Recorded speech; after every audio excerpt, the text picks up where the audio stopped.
ایسی دعا جس سے چوتھے آسمان کا فرشتہ مدد کرنے زمین پر آ گیا۔ حضرت محمد صلی اللہ علیہ وآلہ وسلم کے ایک صحابی تھے جو کہ تاجر تھے۔ ان کی کنیت ابو معلق تھی۔ وہ اپنے اور دوسرے لوگوں کے مال کے ساتھ تجارت کیا کرتے تھے۔ بہت ہی نیک اور پرہیزگار انسان تھے۔ ایک مرتبہ ایک سفر میں ان کا ایک مسلح ڈاکو سے سامنا ہوا۔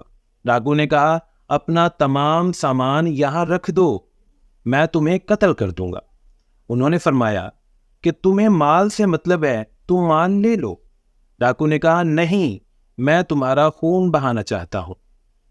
اس پر انہوں نے تھوڑی سی مہلت مانگی کہ میں نماز پڑھ لوں۔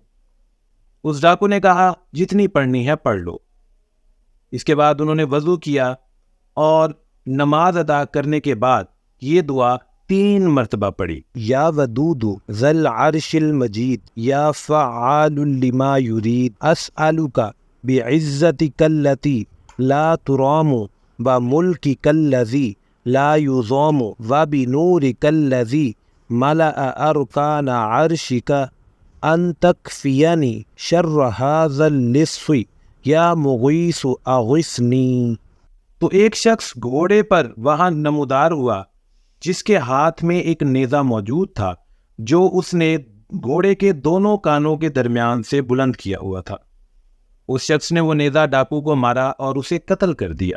سبحان اللہ۔ کے بعد حضرت ابو معلق رضی اللہ تعالیٰ عنہ نے اس سے پوچھا کہ تم کون ہو؟ تمہارے ذریعے اللہ پاک نے میری جان بچائی ہے۔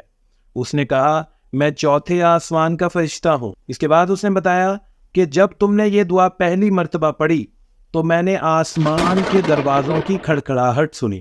جب تم نے یہ دعا دوسری مرتبہ پڑھی تو میں نے آسمان کے لوگوں کی چیخ و پکار سنی۔ جب تم نے یہ دعا تیسری مرتبہ پڑھی تو کسی نے کہا کہ یہ ایک مصیبت زدہ کی آواز ہے۔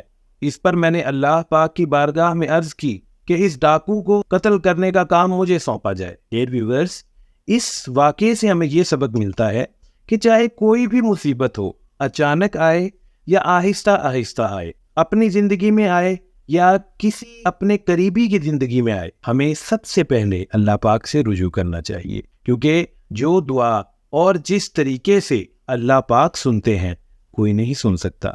کبھی انسان پر ایسا وقت بھی آ جاتا ہے کہ اس کے اپنے بھی اس سے منہ موڑ جاتے ہیں، غیر تو دور کی بات ہے، لیکن اللہ پاک کبھی ہم سے منہ نہیں موڑتے۔ وہ ہمارے مالک ہیں، انہوں نے ہمیں پیدا فرمایا ہے اور ہماری تمام دعائیں وہ سنتے ہیں اور پوری بھی کرتے ہیں۔ اور اگر ہم غور کریں تو اس دنیا میں اب بھی جو کچھ ہمارے پاس ہے وہ سب کچھ ہمارے مالک کا دیا ہوا ہے۔ تو اللہ پاک سے مانگتے رہیں اور اپنی نیک دعاؤں میں مجھے بھی یاد رکھیے گا، اور انشاءاللہ میں ملوں گا اسی طرح کی ایک اور ویڈیو میں آپ کے ساتھ۔ تب تک کے لیے اللہ حافظ۔